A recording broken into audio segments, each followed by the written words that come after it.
March 5th, 2001. Two women, both named Nana, accidentally meet each other on the same train to Tokyo. Whether it's fate, God, or some higher power, we'll never know. All we do know is that this fateful meeting will change their lives forever. For better or for worse, for richer or for poorer, in sickness and in health. 20-year-old Nana's life will be changed forever, whether she likes it or not. Ai Yazawa's manga, Nana, named after his two titular characters, Nana Osaki and Nana Komatsu, is a series you might have heard about, if not for the fact that it was a top-selling manga of 2005, beating out titles like One Piece, Naruto, Fullmetal Alchemist, among other titans, but for its recent resurgence in popularity online. Like many timeless classics, Nana has found a new generation of fans who are eager to consume it, but unlike anime like Dragon Ball Z, Fullmetal Alchemist, and One Piece, Nana's themes are a bit different than most, which begs the question, what's Nana even about? Come with me as we learn about love, loss, and everything in between. Before that, let's establish some ground rules. There are two women in this anime, both named Nana. So for the sake of clarity, we'll be calling Nana Osaki Nana and Nana Komatsu Hachi. Besides being a fun little name pun, Hachi is the name given to Nana K by Nana O because of her puppy-like personality. Hence, Hachiko, a name you would give to a dog, given to Nana to avoid confusion. So, to recap, Hachi, Nana. Next, Nana is definitely gay, or at the very least, not straight, but it's not Yuri, nor is it queerbait. And I know what you're thinking. Darnell, literally every episode of this anime is gay as hell and ends with a literal love letter to the characters from each other. ねえ、ハチ。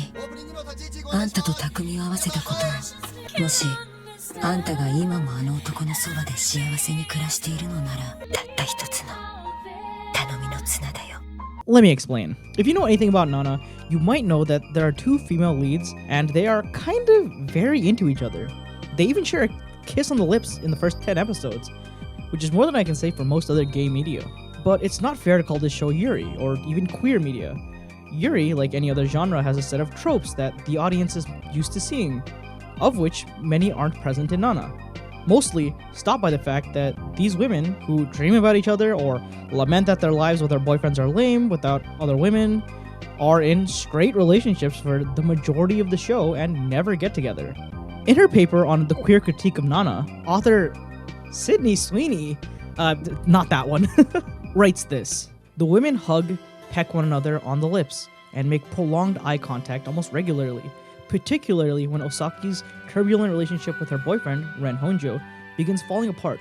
But the, sadly, revolutionary thing about Nana is that it portrays the potentiality of a gay-female relationship realistically. And genuinely, Nana is a mostly heterosexual programs with queer connotations as an underlying theme. And this queerness is rooted in the relationship between its two main characters, Nana Komatsu and Nana Osaki. So, despite being pretty gay, Nana isn't gay. At least in the technical purist sense, I suppose.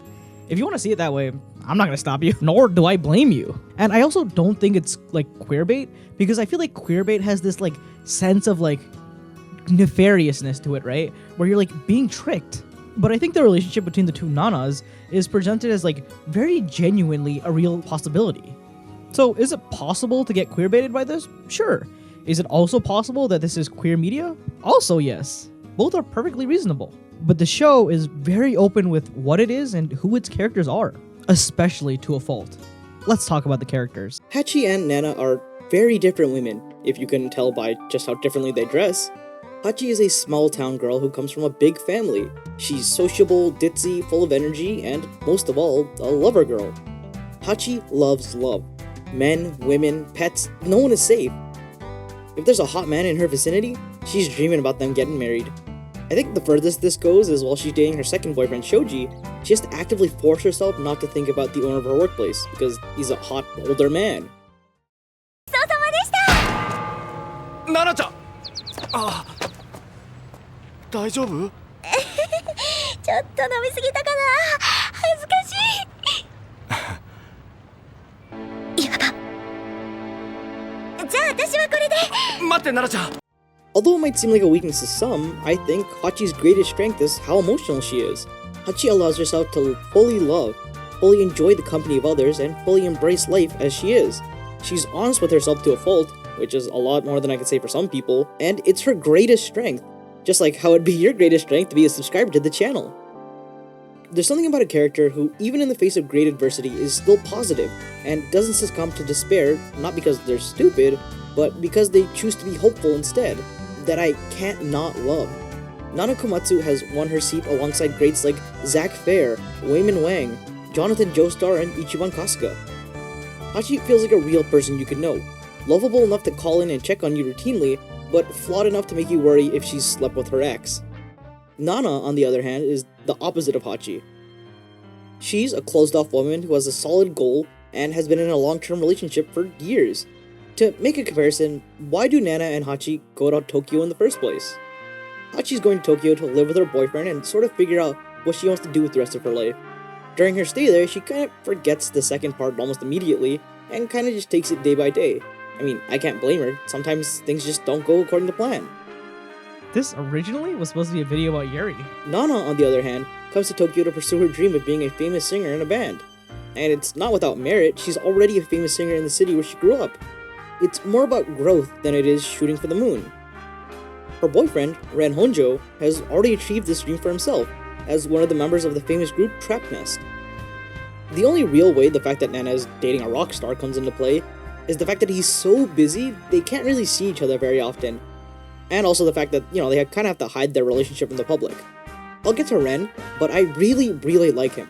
Hachi dates a variety of men, all of whom have pros and cons, some more than others. Don't worry, we're gonna do a tier list later. But Nana only dates Ren, and he's just great. Besides the fact that in the manga he's addicted to drugs, which just makes me feel bad for him. Oh, by the way, I will be spoiling the manga. If you didn't know, the Nana anime ends about halfway through the manga. It's a good ending, to be honest. The manga just sort of ends. It was put on hiatus. And it's not even a good spot to end. It's like in the middle of a conversation and then poof, no more chapters. If I wanted to read the anticipation of more chapters, I'd just read Hunter x Hunter. One of these days, mark my words. Back to Nana. She's not the direct opposite to Hachi though. Nana's also bad at stuff, which is where her friend group comes in. Mostly YASU though. YASU is interesting. When it comes to big picture stuff, Nana is set. When it's normal people things like making an appointment or sorting through emotions, Nana needs some help. じゃあなんとかしてよヤス。お湯が出なくて困ってんだよ。だからお前ガス屋に電話して回線依頼を。電話してよ。はいはい。番号。 It's why we have friends, right? No one's good at everything. It takes a village, even as an adult. Don't let anyone fool you. We're just better at hiding it. It's also one of the wonders of the relationship between Nana and Hachi. Nana has long-term plans on how to keep her and Hachi happy, while Hachi is making every day they have together the best they can be. You might think I'm exaggerating, but Nana quite literally talks about a metaphorical future where she buys a big house that's big enough for Hachi to run around in, and a boyfriend to keep her occupied. It's one of her ultimate goals with becoming rich and famous. Also, the running around thing is because she's jokingly speaking about Hachi as like a dog. It's a joke, but it conveys her real feelings. Nana wants a future where she and Hachi can live happily together. 何それ？あんたってなんつうかほら犬っぽい。妙に懐っこくて従順なんだけど、すっげえ世話がかかるっつうか。別にいいけどさ、ちょうどペット飼おうかと思ってたとこだし。And in order to achieve that, she needs to give her lots of fun things to do and a man to keep her happy. They make the perfect pair, but sometimes not everything can go according to plan.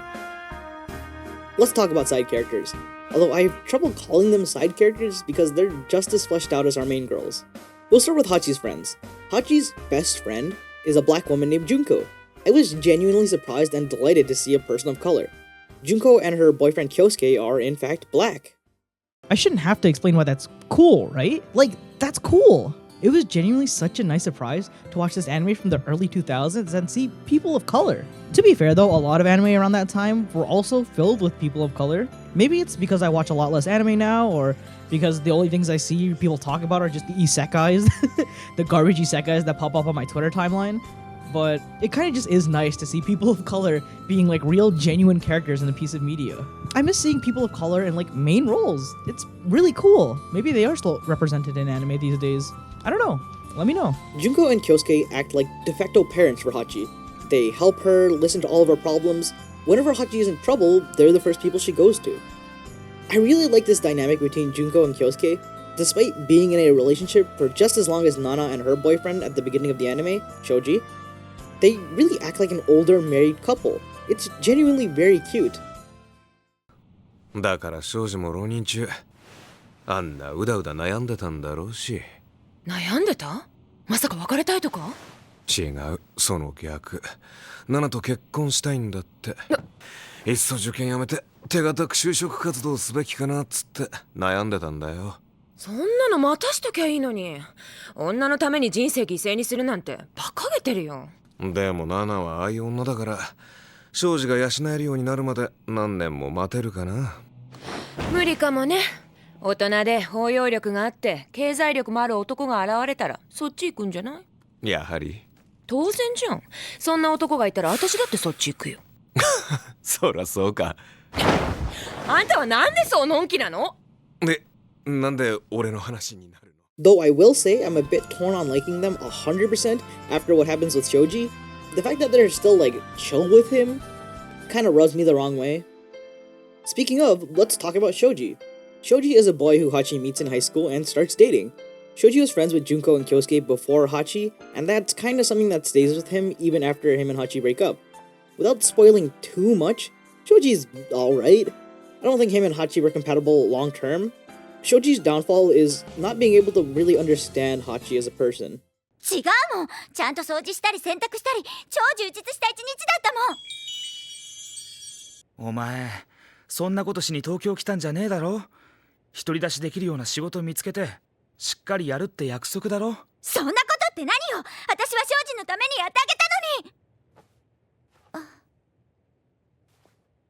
And that's all for Hachi's friends. She's got a great support system and a group of people who understand her, and a boyfriend who's kinda just alright. There's a scene where Hachi and Shoji meet after the breakup, and it really choked me up. It made me think that maybe they could be friends again, and maybe they've moved on. All it did was signify that they're really done with each other. Hachi and Shoji will only ever be connected because of their friend group, and that's all anymore. It hurts to say goodbye, but in some cases, it's the only answer, I guess. 本当にごめん。会えて嬉しかったよ。だからもう会わない。前科者は自重しないとな。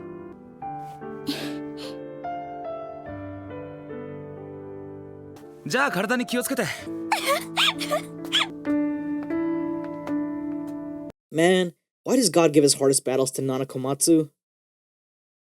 Nana's friend group is a little more complicated because she has her band, and then her boyfriend's band is kind of an extension of that.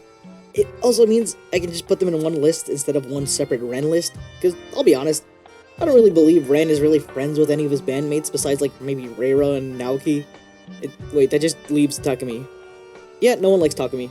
Anyways, Nana's closest friend is YASU, a lawyer, asterisk, who's ride or die for Nana. He lives in a different city but will come running at the first sign of trouble for Nana.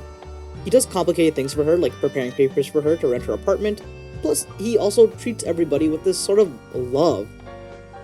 Genuinely, he's a really great guy. Only in the manga do we learn that he's secretly in love with Nana, and that he's kind of socially weird. I'm not sure if that's the right word, but let me explain. He treats everyone exactly the same. That's why he's so nice.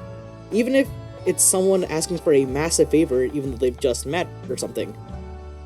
When asked why, he just can't understand why anyone would treat people differently. Whether it's his best friend or someone he's acquainted with through work, he treats them all exactly the same. It's less of him being a good person and more of him having a default personality towards everyone. Whether it's easier to do because it's convenient, or because he has trouble socializing, or trying to hide some sort of deeper personality, we'll never know.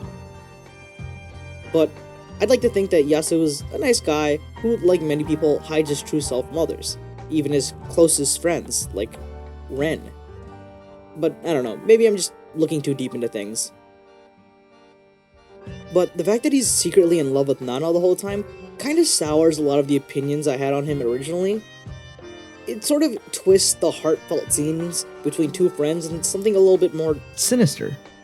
Also, to quickly clarify, Ren is Nana's boyfriend and Yasu's foster brother since they grew up in the same orphanage. I think that also makes them like de facto best friends and also mortal enemies. Anyone who grew up with siblings understands. Next is Nobu. I like Nobu. Besides Ren and maybe Naoki, I feel like he's the most transparent person. Though he does have a bit of a hero complex when it comes to women, Nobu is the heir to a wealthy family that owns a bunch of hotels, but he's weirdly the most down-to-earth character. He's sort of like the audience surrogate if you're a man. A well-meaning guy who doesn't really understand women all that much, but he still wants to try his best regardless. You have to understand, I watched this show as a man for obvious reasons. I have to latch onto the nearest cishet man, or else what do I have? A woman to empathize with? Ugh. Anyways, Nobu is just a nice guy who's got the hots for Hachi. We learned he's the one who originally introduced Nana to the other guys in the group. She was the new girl in school and had no friends, so he took it upon himself to help her. They later call him out for his sort of savior complex when it comes to women, and I gotta say, it's not unwarranted. Especially with regards to Hachi. Shin. So, okay, I've kind of held off on talking about this until now, because none of the show is sort of neutral? The events of the show sort of happen, and it's up to the audience to make their own conclusions about what happened. Some shows might have characters react to an event and say, oh, that sucks, or show additional context to an event in order to create an opinion for the audience. None of the show is neutral to the events that happen in its story, which is why a character like Shinichi Okazaki is so sad. There's a scene after Hachi and Shoji break up that I think reflects Shin pretty well. Nana has a one-night stand with one of Ren's band members, Takumi, a guy who's known to be a player who sleeps around. Nobu's confused by this idea. Nana isn't the type of girl he believes that would do that. Shin tells him that he puts women on too high of a pedestal. They're human and have needs. Just like anyone, Nana has needs, sexual or otherwise. Shin understands women and sex because he's a sex worker. He's also a member of Nana's band because they need a new member and he lied about his age, which I assume he also does in order to work his job.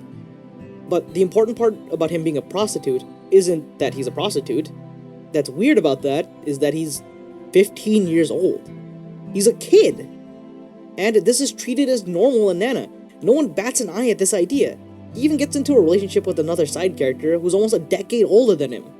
And I gotta choose my words carefully here because of demonetization, but Nana acknowledges the idea of PDF files in the manga, and that this character would be labeled as such, but that's as far as it really goes. It feels really weird watching everyone be chill about this 15-year-old boy sleeping with older women for money, but whatever.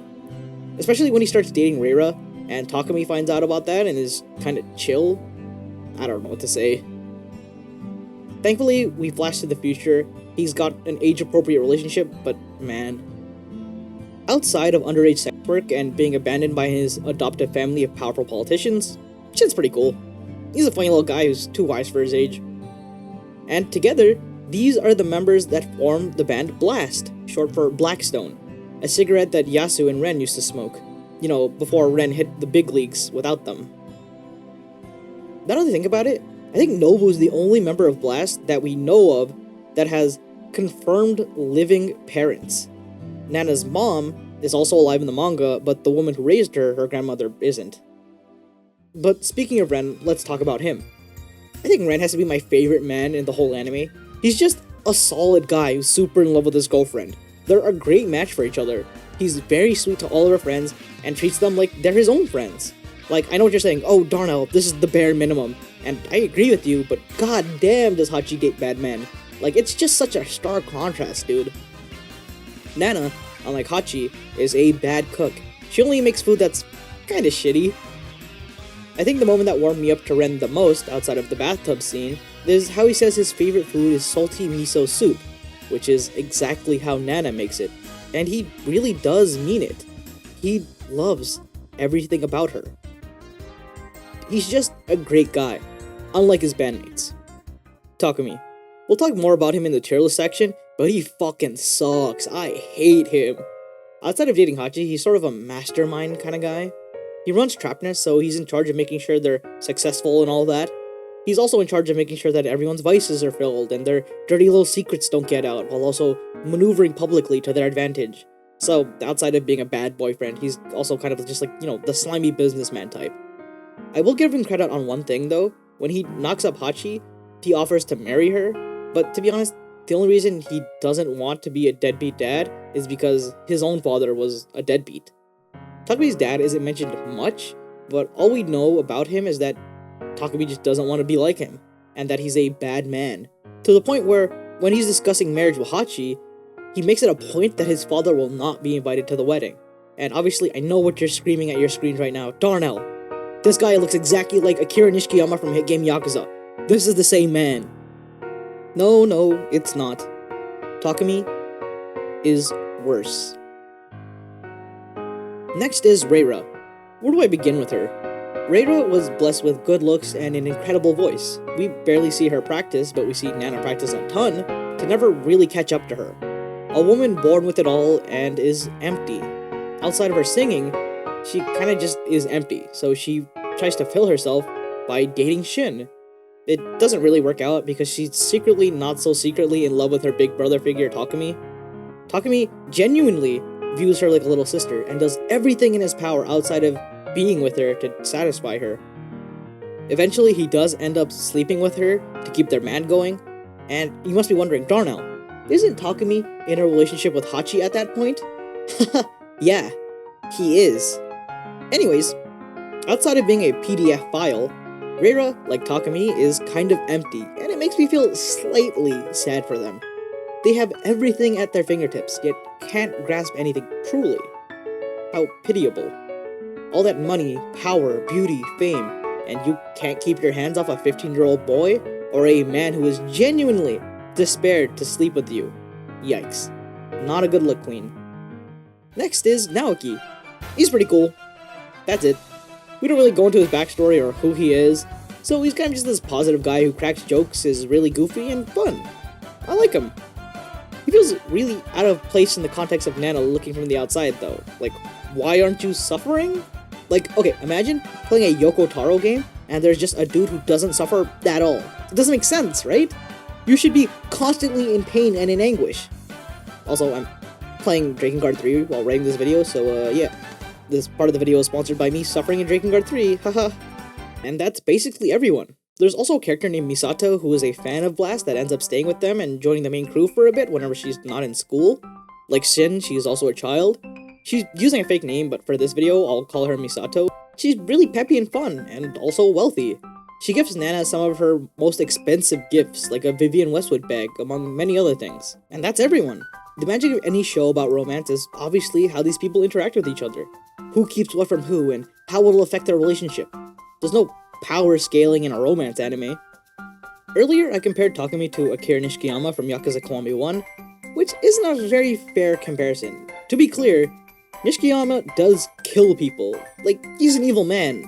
But Hachi truly is a protagonist of the people by dating shitty loser men who suck. Okay, tier list time. First, we have Hachi's first ever partner, Asano. The first thing you have to know about Asano San is that there is a large age gap between him and Hachi. Like, he is a man who is married with a wife and kids, and Hachi is, I think, still in middle school when they get together.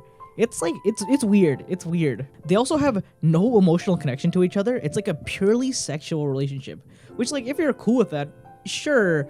But, you know, there's the whole age gap thing that I really can't get behind. Like, Asano isn't technically a bad person to her, besides the whole age gap thing. And I think that's, like, one of the things that the show is, like, trying to, like, you know, kind of just, like, float by you, which I don't really like, but, like, as a, like, general relationship, I don't know, C tier. He's, like, fine, I guess. But, like, come on. Get some standards, girl. Get a man who does the bare minimum. Especially as a lover girl. Shoji Endo. We all know Shoji. He is the longest lasting relationship in Nana with Hachi. I think Shoji is an interesting person, for the most part, because they have a pretty normal relationship. It's just that they're just, like, not good for each other. it happens. Sometimes people just aren't compatible. I think, honestly, Shoji would never be able to truly understand Hachi, and they're just better apart. It's very unfortunate that he does end up cheating on her. This relationship should have ended a long time ago when they realized they weren't good for each other, but yeah. And when she does find out that Shoji cheated on her, it's a heart-wrenching scene. I don't wish that upon anybody, truly.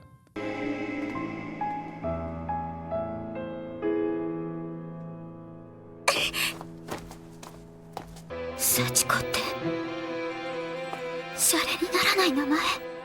何やってんのあんた。何なのこの女。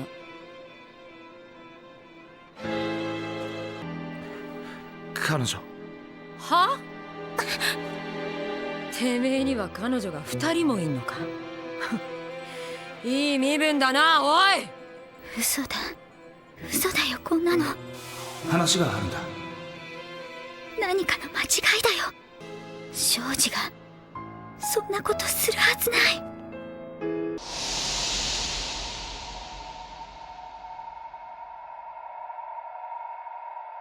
ハチコ、何黙って見てんだ。てめえの喧嘩だろ。てめえがやれ。戦わなきゃ負けだぞ。てめえの男だろ。取り返せ。いらない。